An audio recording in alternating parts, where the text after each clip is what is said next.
Hi, Dhruv. Yeah, Uh, hi, Sun. hey, so yeah, let's begin our interview round one with a quick round of introductions. Mhm. So I'll just go ahead with my introduction. So I work with ABN Bev, which is the parent company for Budweiser, Corona, and all such brands. I Mhm. work here as a senior data engineer. Right now, I'm trying to lead the generative AI capabilities on the data engineering side. Mhm. It has been a very nice, experience working with the Gen AI team, learning a lot here, Mhm. working mostly on Azure tech stack and obviously on, Databricks and other technologies like Python, PySpark. Mhm. So Sure. yeah, that's pretty much it. You can go with your introduction. Sure, sure. So my name is Dhruv Dubey, and I've been working as a data engineer for the past 2.5 years now. I Mm, started at Infosys, but around 6 months ago, I joined Impetus, where I've been working as a Databricks engineer. So at Infosys, I was working mostly into the Azure technology, so Azure Data Factory, Azure Synapse Analytics, and Spark and Databricks. And here I've been working as a Databricks engineer, and like you said, I have also been involved in the generative AI use cases on the data engineering side. So I have also been upscaling on that right now in the Databricks environment, and how we can use the Databricks environment to create these projects end to end. So yeah, that's a brief intro of me. okay, okay. Dhruv, let us talk more about your experience in Impetus. Hmm. And can you go ahead and explain like one of the pipeline or one of the project that you build like end to end, like what were your roles in it? And what was the business use case that you were trying to solve in that section of like thought, like what, like you can start with Hmm. like what business use case you are trying to solve, where Hmm. do you come in, what is the team size, like what is the data Hmm. size, what tech stack you used, uh, Sure, kind of cover it all. Yeah. sure, sure. Yeah, the project that I've been assigned is in the Azure Data Technology, Azure Data Stack.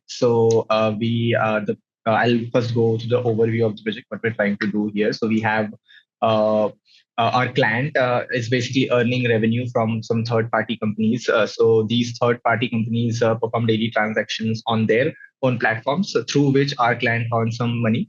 And now our project is basically generating royalties and giving a percentage of that money back to the third party no, people that we have. So third party vendors that we have. So for this, what we have is we ingest transaction data on a daily basis from these third-party apps, and then we process all the calculations that are required, the business requirement, whatever is there. So, for example, if there is a video streaming service where the requirement is that the video should be played for more than 10 seconds, so we would only cost royalties for that particular video and not for other transactions. So this is just one example, but there are various different conditions. So all of these conditions are basically in configurations that we then ingest into our pipelines, and then we run our codes on that. So like this, we have around 10 partners, and like as and when the project moves, it increases. So here the idea is, as and when the new partner arrives, we should be able to onboard them really quickly, just simply based on those configurations. Like the whole code, we should not be able to change, but we should only change the configurations, and the whole partner should be onboarded on our project. So that was a high level overview of the project. And now I'll talk about the tech stack. So here we are using. Before you Hmm. go into the tech stack, so when you said these partners, so they are mostly financial partners. No, no, no, not necessarily. So one could be entertainment partner, Okay. could be search partner. So Bing we have as a partner, and then we have uh, all the game developers that are there, Bethesda and all of those. So they are some of partners. So yeah, we ingest different types of data. So it's not just that entertainment, but it's also transactional retail store data Mhm. uh, for different parts. Okay, got it. Yeah. Now move to the tech stack. Yeah, for our ETL orchestration, we were using Azure Data Factory until like 2 years ago, and then now we have sort of the newer pipelines that we're creating are in Azure Synapse Analytics, and we're also currently undergoing the work to move the previous pipelines to Azure Synapse Analytics. I'll go through why we do that in just a moment. And in the Synapse Analytics and in Data Factory, we are using Spark. In Data Factory, we are using Data Factory plus Databricks for Spark calculation, but in Synapse, we are using Synapse Notebook for Spark for our processing. And then in the Synapse pipelines, we have our Synapse data warehouse only for the serving layer, where we are serving it as an external table to uh, the source sync destination that we have, which is actually on-prem. That's why we have this requirement where we send it into external views instead of directly storing it as a table. And yeah, so in same with the Azure Data Factory stack as well, the previous partners as well. So yeah, for we have on-prem SQL DB for this on-prem calculation engine. So the royalties that I mentioned, we ingest these transactions on a daily basis, and then we perform our processing on top of that. And then this is the calculation engine, which does the actual calculation and then sends it to the SAP for the billing and all. And So calculation engine rests. Calculation engine is basically an application which is on-prem. Its database is on-prem. Okay. It is actually an older system that was developed. They have been using it since the past 10 years actually.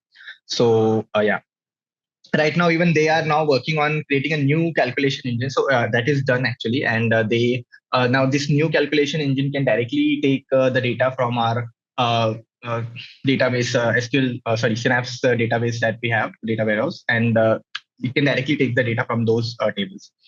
So that is sort of also that's going on right now. And yeah, Spark for processing, ADF for orchestration, and yeah, that's it. So where do you come in? Like what are the exact things that you do in this whole pipeline? Sure. So, like I mentioned, we have different partners, right? So, for these different partners, suppose there's a new partner who needs to be onboarded. So, the pipeline should be created from scratch. So, here we have like 5 to 6 notebooks that have to run up one after the other. So, there's a whole orchestrator notebook, and then we run 6 notebooks inside that orchestrator notebook. So, the whole orchestrating how then we need to decide which conditions, which business requirements are there for this particular partner. So user stories will usually come in as if there's this new partner and this is the business requirement, this is the tables, this is where we're ingesting data from, and then we need to create a pipeline, we need to perform incremental load, and then we need to process this data using Synapse mostly, and then we need to serve it to the serving layer. So this is usually my work. So I have actually created one pipeline for one partner, and apart from that, I have also worked on debugging a lot of these pipelines, and then enhancing or adding some features, adding some minor changes or updates in the code. So yeah, that's what my work is. Okay. So you said you work with like Azure Data Factory and Azure Synapse, and you have several notebooks that are orchestrated to kind of ingestion process. So how do you kind of like version this, and how do you package this and deploy this in production? Or is it like all inside a managed service in the serverless ADF? No. So we have Azure CI/CD for versioning all of this. Like I mentioned, for these different levels that we have. So first we have the development environment where we would be testing everything, and between these levels we have temporary locations for these databases that we clean up after we run the notebook. So yeah, once we see that everything is running fine, we are getting the required results in the dev environment, and then we sort of push to pre-prod and then prod. Pre-prod and prod. So these are your 3 environments: dev, pre-prod, and prod. Yeah. Okay, got it. Okay. Can you explain me the Spark architecture, like not according to your project specifically, but again, like what would you say when I say like, can you explain me a Spark architecture in today's like what happens in the backend when I suppose fire a simple query, which could be a white transformation, suppose a group by count. So what happens internally within the Spark? Sure. So Spark is a compute engine, and it uses distributed computing for its computation. So whenever we run a query on Spark, what happens is that it actually the client, which is us, will send a request to the resource manager, whatever we're using, and then this resource manager will then decide what is the sort of resources that will be requiring for this particular query, and then that information is then sent to the name node, which would we have a master slave architecture here in Spark. So this master is sort of the name node where everything, every metadata will be stored, where data is stored, where the data should be sent, where it should be processed, and like you mentioned, we are performing a byte transformation here. So we would be having two stages because shuffling is involved here. And then once our stages are completed, once the process is completed, we have completed our shuffling and everything is done. And then we have performed the group by calculation that we require. And then the result will be then posted back to the name node. And then this will be sent back to the user, whatever, whoever has run. So when does the shuffling happen? Does it happen like, suppose I write a query which is saying select order ID and count star and a group by order ID and order by the count in descending order. So if I fire this query and then there is a data frame that reads that orders file. So does the shuffling happens before you trigger the group by, or does it happen after you trigger the group by? So there are different, you can say tasks that are aligned. So first of all, Spark will try to optimize the query, whatever is required. If we are selecting, filtering, anything like that, if we are reducing the number of records, it will try to do that, whatever we have in our query. And then once, before we actually perform our aggregations, then we will get our shuffling, and then we will perform our aggregations, and then we will get our results. Okay. Okay. So tell me, like, in your project right now, like, what are the major challenges you faced? Like, suppose we were building like pipelines, right? And you were working with ADF, so there might be certain, discrete challenges that you faced. Basically, which took you like more than a few hours or a day or a two to solve, kind of research a bit on it, and then you kind of came up with a good solution. And how did you come up with the solution? Was it a challenge between two to three solutions that you got and you chose the best one? How did you do that? Can you explain a bit more about that? Sure. So, yeah, one time I remember we have this partner for whom we were getting really less data, like 100 records per day or something like that. So what happened was that we were doing this incremental load where we were ingesting a new file every day on our Delta tables. So we had after a few months, like we had a lot of files and size was really less. So when we were processing this for this particular partner, it was taking a really long time. And even though the size was not really that high as compared to other partners. So yeah, I looked into this and then I sort of got to know about this particular bottleneck that we have, since we have so many files. We had a lot of files, like around, I think, 100,000 or something like that. So, and all of these files contain only 100 or something like records.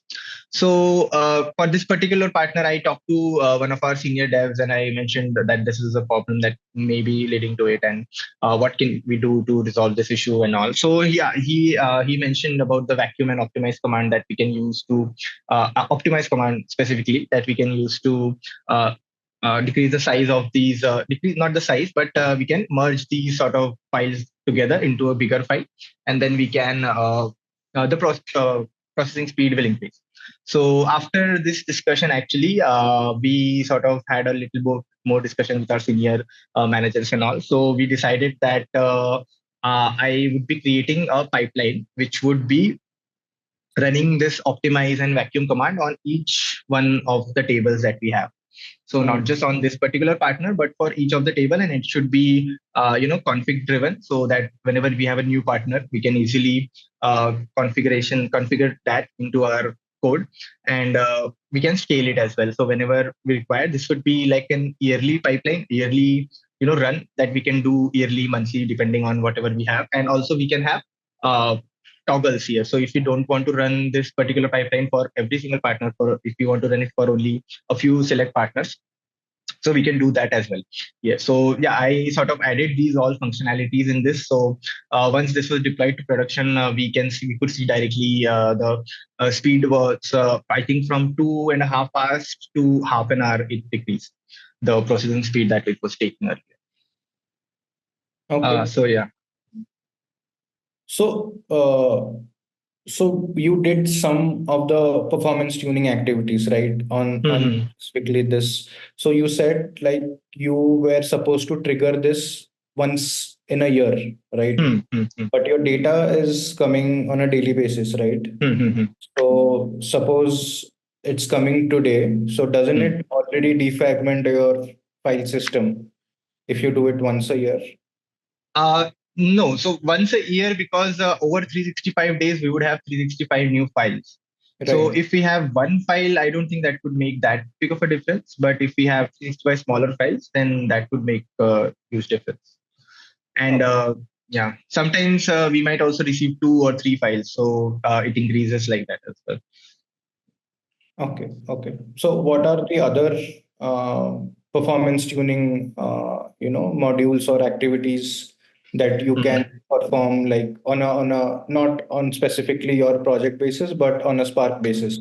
Like how could you kind of tune your performance to have a better result or a faster result, or in fact save space also?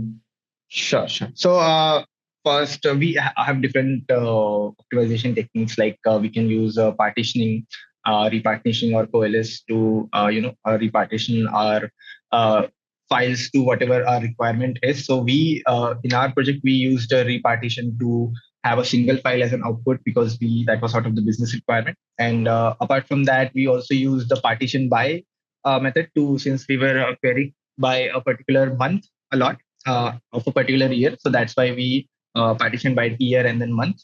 All our data was stored in that particular format. So that improved the performance as well. And then we had, instead of using normal Spark tables, we were using Delta tables. So since we could perform these update and merge operations really easily. And apart from that, we can also use caching and persist to store data in memory and then quickly retrieve it if we want while developing. And we have in Spark, I think 3.0, since Spark 3.0, we have AQE, which automatically sort of takes care of the skewness, and it also filters partition pruning and all of those things. It does automatically, so we do not need to take care of that. Yeah, I think. So, okay, no. So when do we use partitioning and when do we use bucketing? Like, what's the difference and in which scenario you have to use each of these? So yeah, partitioning is when we are aware that a particular column has a number of distinct rows. So if it has 10 or 20 distinct rows, then we can partition by that particular column. But if we have a lot of unique values, like 100 or 200, or like all the values are unique only, so on that case, we cannot partition by a particular column. In that case, we would need to do bucketing.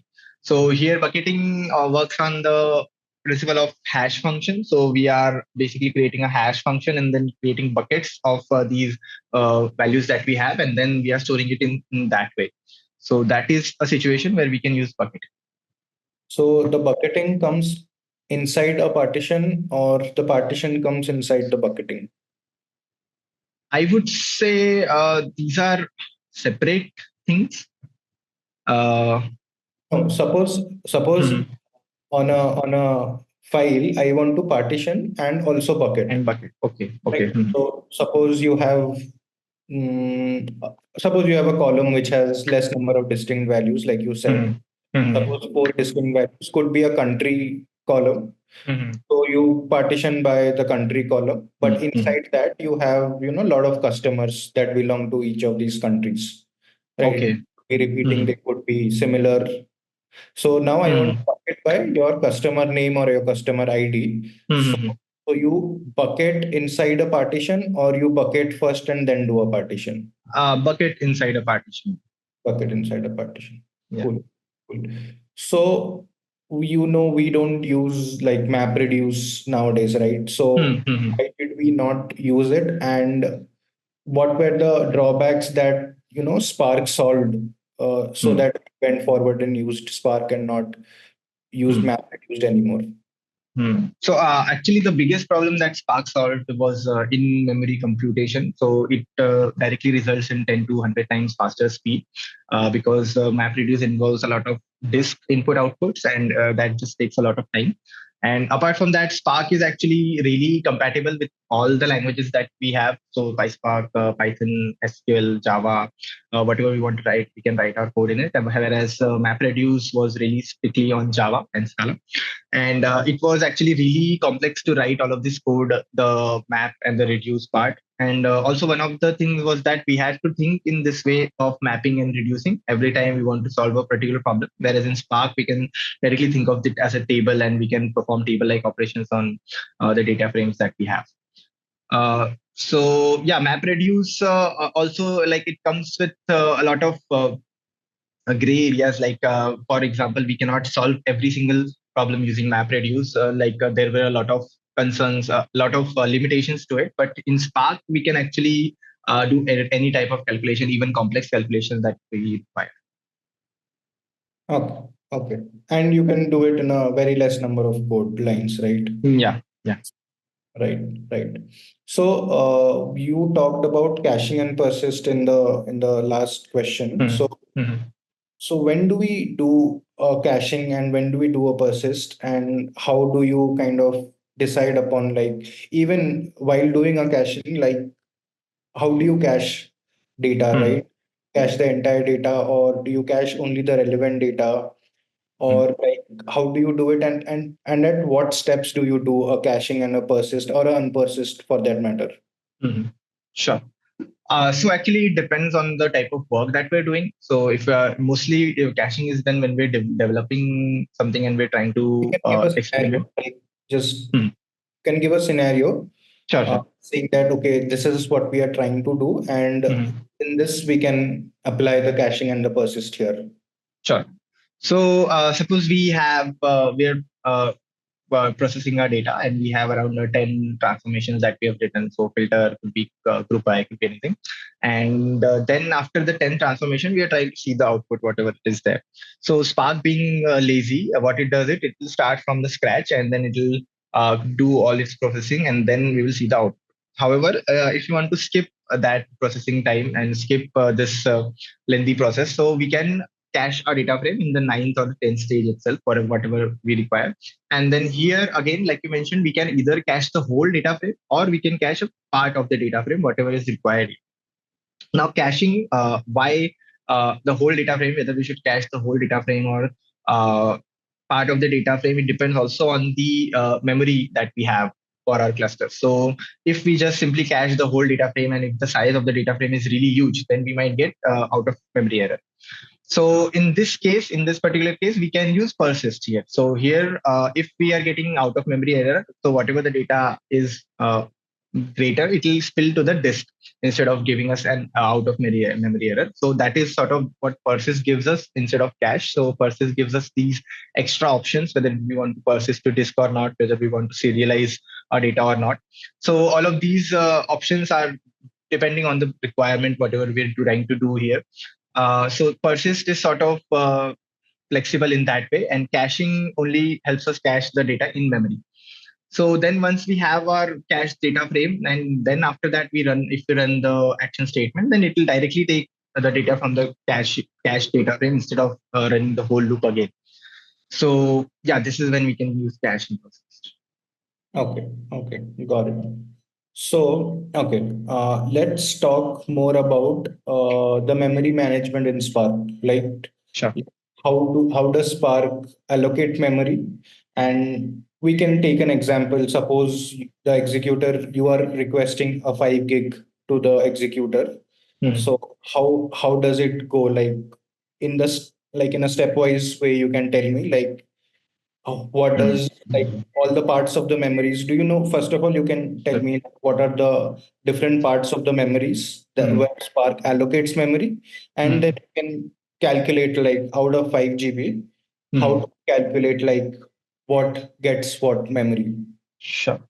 So in Spark, like memory is distributed in 60 to 40%, first of all, on a higher level.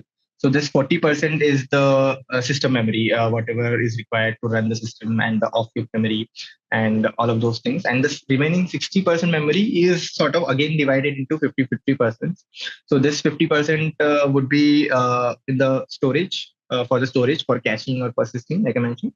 And then the remaining 50% will be used for the actual processing and the compute that we're trying to do.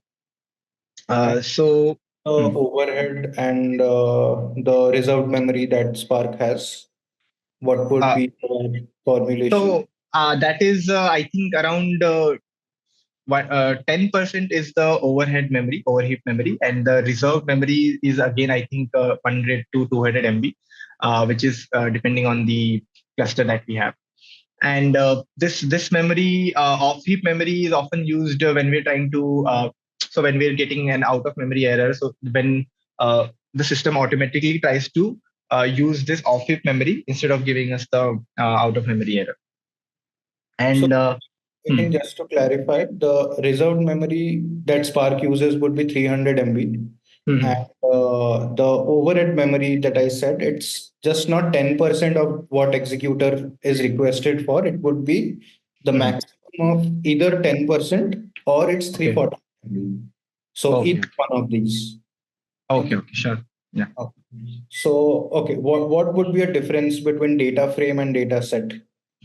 Just a basic question. Yeah, so data frame is high level structures that we have for easily communicating with the data. So it contains schema as well as the data itself. So we can use Python or Scala or Java languages for this to operate with these data frames. Whereas data sets are sort of a nested inbuilt function for, especially for Scala and Java programming languages, where we can perform some more optimizations than data frames, but data sets are like really less used these days rather than data frames. Okay. So, do you know about file types in Spark? All the file types in Spark. So, just first of all, you can name all the file types. What are the file types? And first on, you can go ahead with that. What are the different file types that are there in Spark right now? That we use for the big data technologies. Yeah. So we have Parquet, which suits well with Spark, and then we have ORC, we have CSV, we have JSON, and even text file we can use. But mostly we use Parquet file format only because it has schema inbuilt on it, and if we are trying to compress it as well, so we can easily split it and compress it, because that is sort of a requirement of Spark. So since we need distributed computing, we need splittable files, and since Spark can be splitted and it can be compressed and it can be schema can be nested inside it. That's why sort of we use Spark. And which one of these are row based and which one of these are column based? So Parquet, I think, is row based and ORC is column based. No, both of them are column based. Both of them are column based. Okay. Avro is row based. Avro is row based. Yeah, Avro is row based, and even CSV is row based. But I think, CSV, JSON, and text files are not more likely to be used in the big data technologies because they do store data in string formats. Yeah, right. Okay. And let's talk about compression types. And you said Parquet, ORC, Avro, CSV, right? So out of these 4 files, which one best suits for a gzip compression or a you can say B2 zip compression? So Parquet actually is best for gzip compression. I think gzip is the one that really is sort of the middle ground. It does not take a lot of time to compress, and like it does not really compress the file that short, but it is sort of in the middle of the compression techniques. Actually, a feedback here, because gzip compresses file more than Snappy does. So the best format for Parquet compression would be Snappy, because Snappy would do a moderate level compression for you, which makes it faster to Okay. do a compression and write. But in Mm-hmm. that sense, your gzip file would Mm-hmm. take much more time. So gzip would be a better compression style for a CSV file. And Snappy are default compressions for Parquet and ORC. Yeah, yeah. Okay. Okay. Okay, so let's move on to some specific, coding questions. So, are you Yeah. comfortable around window functions, SQLs? Yeah, yeah. Cool. You can see the link that I pasted, right? The Google Docs link. Yeah, yeah. Yeah, if you can open that up.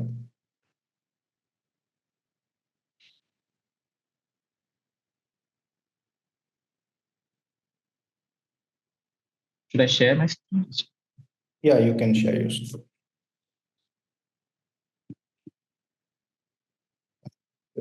Paste.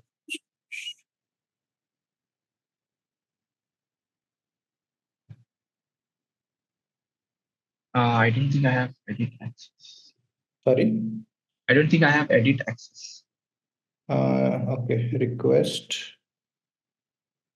I must be getting it.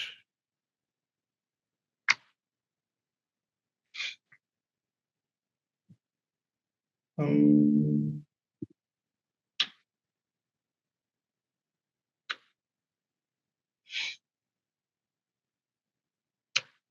you edit access.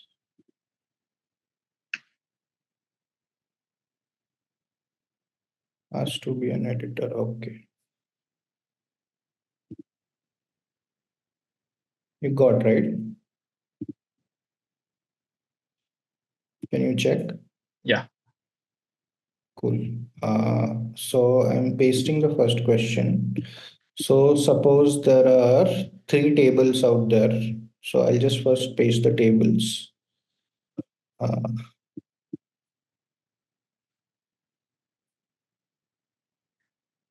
So there are three tables: employee table, sales table, and monthly sales table. Okay. Mm. I'll paste the tables first so that you can look at it.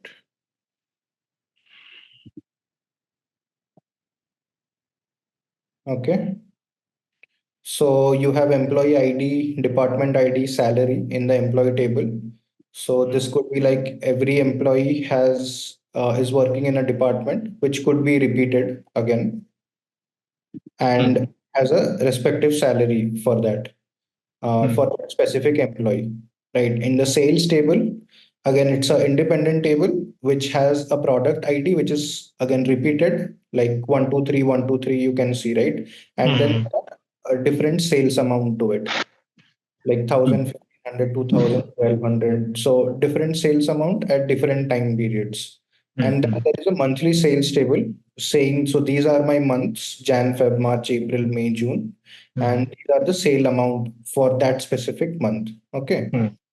So let's go to the first question. So your first question is, let me paste it here. It's to calculate the average salary of employee in each department along with the rank of each employee based on their salary within their departments.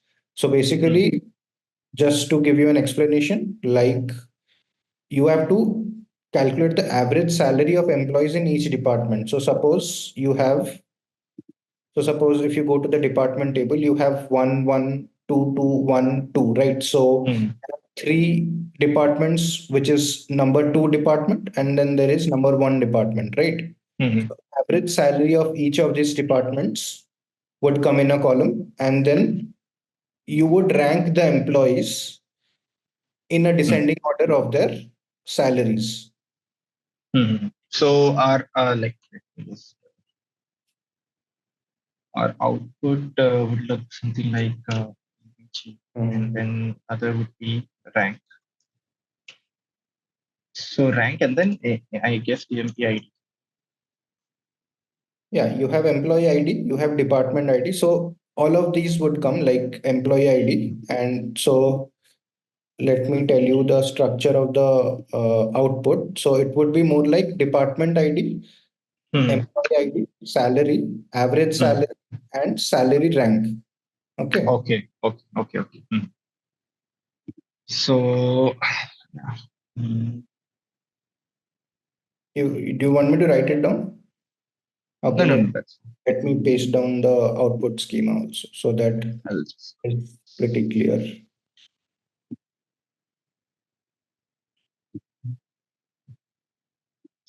So inside the question, just after the question, I have pasted it. It's come on the next. So let me put it in the next page itself. Yep. Got it, right? yeah. Convert the average salary. Yeah. Yeah. So you can start writing a SQL query out of this. Just I'm Yeah, sure. Take it.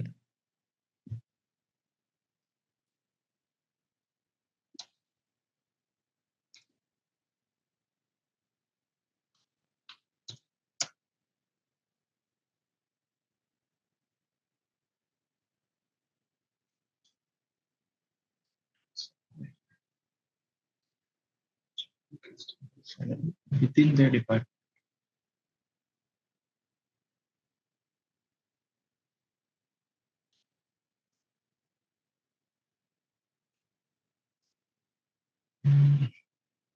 You need to use window function, huh? Yeah. So you don't need group by as such.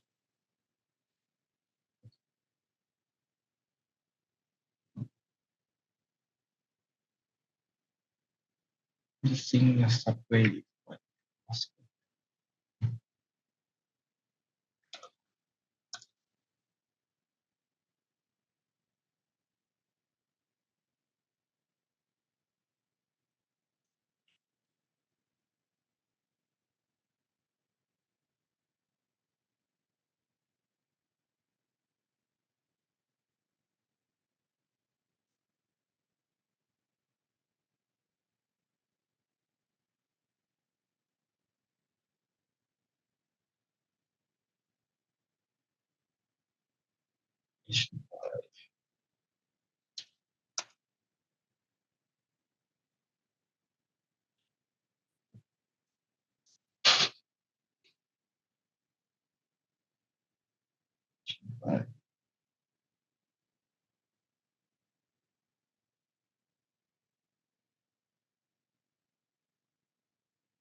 So, okay, try to read the question little bit in detail. Like if you read the question, you will find out the answer easily. Like, see, calculate the average salary of employees in each of these department, right?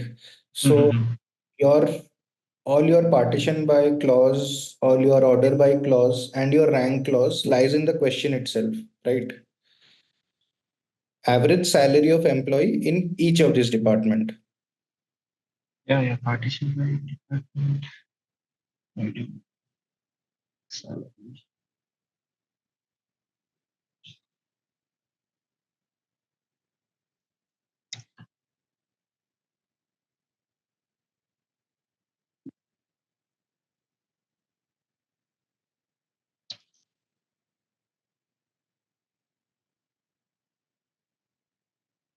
Yeah, I think this would be it. I'm forgetting the syntax actually. Over. No, you don't even have the from clause, right? From, So I'll just. but still your, the select part, if you see. So, okay. So you, first of all, you need department ID, employee ID, and salary also, right? Include first employee ID, department ID, salary.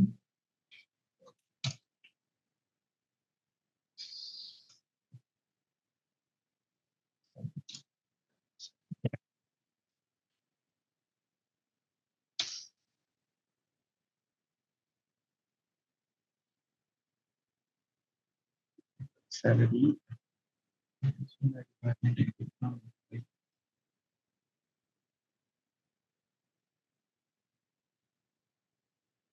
So you found out, see, your fourth select Mm, clause, right? The fourth column of the select mm, clause says average salary as average salary. mm, So what would it do? Specifically, it would average out all the salaries, right?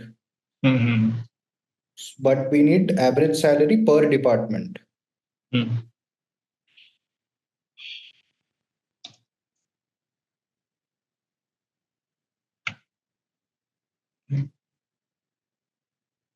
Need to run this.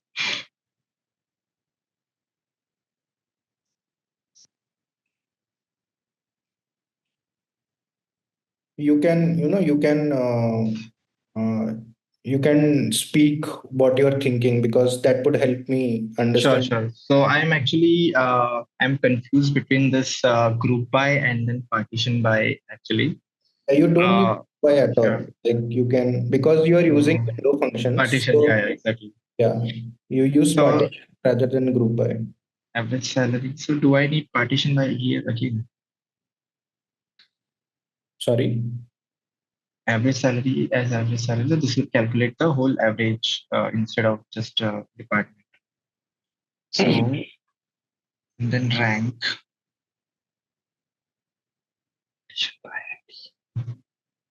Rank function does not take any parameter inside it.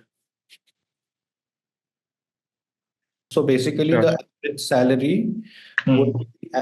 the average salary is correct, but Hmm. average salary it would say over like after average salary it would be over partition by department ID. So that would give Okay. for every department what is the average salary, and after that you can say as average salary after the Hmm. partition by column. Okay. And Okay. secondly, the ranking of salary that comes like in a descending order, Hmm. that would be rank over Hmm. partition by department ID and order by salary. So that would Okay. give you a rank on the decreasing order of the salaries. Hmm. Okay. Okay, so okay, last question. Are you good with a normal basic Python Hmm. question? Yeah, yeah. Cool. I'll give you one question. Mm, Sure. Okay. So suppose there is a string. Hmm. Where did the Google Doc? Okay. Okay. There is a string. You can see, right? Hmm. Data engineering is a good skill to have. Data is the new oil. Data engineering can be massive. This is a multiple line string. Hmm. You can do one thing. You can create a table out of it. So the table would look as word and you can say total count. Okay. Total count. And this would have like data. Suppose data is like three times, right? So data three times. And you can sort it in the descending order of your total count. Descending of total count. So descending of this, right? Hmm. Understood, right? The problem. Hmm. Hmm. Cool. Can you code it like just use normal, like no Spark, no SQL, just Yeah. normal Python. Yeah. Yeah. Uh,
So just a normal feedback again, like Mhm. whenever you do, like whenever in an interview you kind of prepare, Mhm. like you write down a piece of code, Mhm. try to always, speak out Okay. what you're thinking, because that would also ensure that your logic is, clearly communicated to me. Sure, sure. So, yeah, what I'm trying to do here is I have created an empty dictionary. So, first of all, I'm just for each word, I would have the count basically inside this dictionary. So, I'm looping through this string.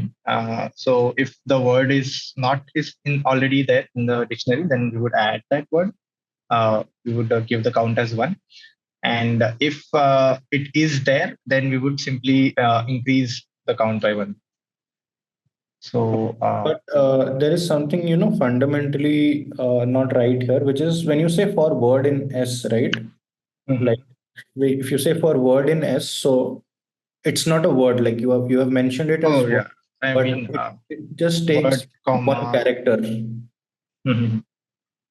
because it will start by taking character by character. It won't take Okay, word by okay, word. yeah. Yeah. I forgot.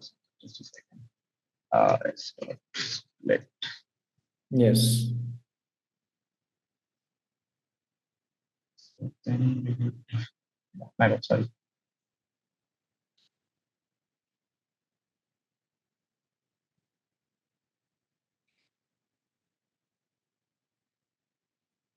Yeah, I think this could be it. Yeah. This would be this one. So now our this dictionary will have word and its count, and then I think we can But use how do you pandas. update the dictionary? So suppose word count, you have Mhm. word count in Mhm. bracket word equal to one, right? Mhm. But your dictionary won't update like this, right? Won't update. No. Word What count. what is the key and what is the value? Like how does it understand? Like your This dictionary. is the key, and then this is the value. Nope. So basically, it won't take like so. Your dictionary updates in a so suppose word count is your dictionary. So you Mhm. word count dot update, and then you pass the key value pair. This would also work. That Uh, update also works. I think that update gives. okay, fine. Let's talk Yeah, about logic. So if word is not in your word count, you're saying the word count would be the word one. equal to one. Else, Hmm. you're saying the Uh, word count plus Whatever the previous, if it is there, then if whatever it was there, then we will just add it. add one to it. Okay, Yeah, got it. Now you have a and then dictionary with all the word counts. yeah, then we will just like use pandas to create a data. Pandas to create data frame, and then I can pass the dictionary.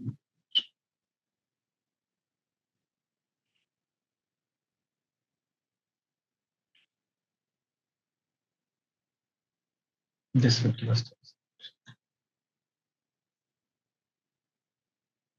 Okay. And yeah, we can also give this column here, like the schema, not schema.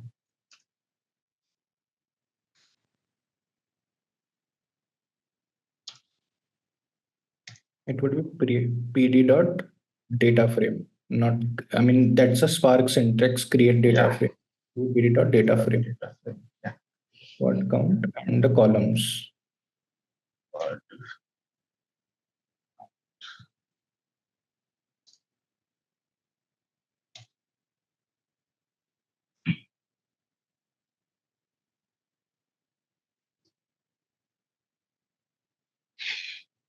Cool, cool. So yeah, I think I am done with my questions. So yeah, a specific feedback to you would be like mhm. kind of focus a little bit more on the hands-on part. Hands on. Yeah. Because any interview that you would take place, like in good product-based companies nowadays, your first round Mhm. would not be on theories, right? As you Mhm. Like it would be like a very extensive round on hands-on coding of Hands-on. Python, PySpark, and SQL for any Yeah, data interview for that matter. sure. So it's really good that you practice a lot of questions. Like I had several other questions also, but in the interest of time, we will not do it right now. But yeah, Hmm. uh, it is good that you have a good amount of knowledge on the theories and on the things that you are doing right now. But it Hmm. also is like it's necessary that you get to know all the hands-on coding questions also, right? Sure, sure. Yeah, that's yeah. I haven't been practicing, so yeah, that this actually reminds me to keep practicing. So Sure, sure, thanks. no problem. Yeah, thanks for the help as well during the questions. I Uh, no problem.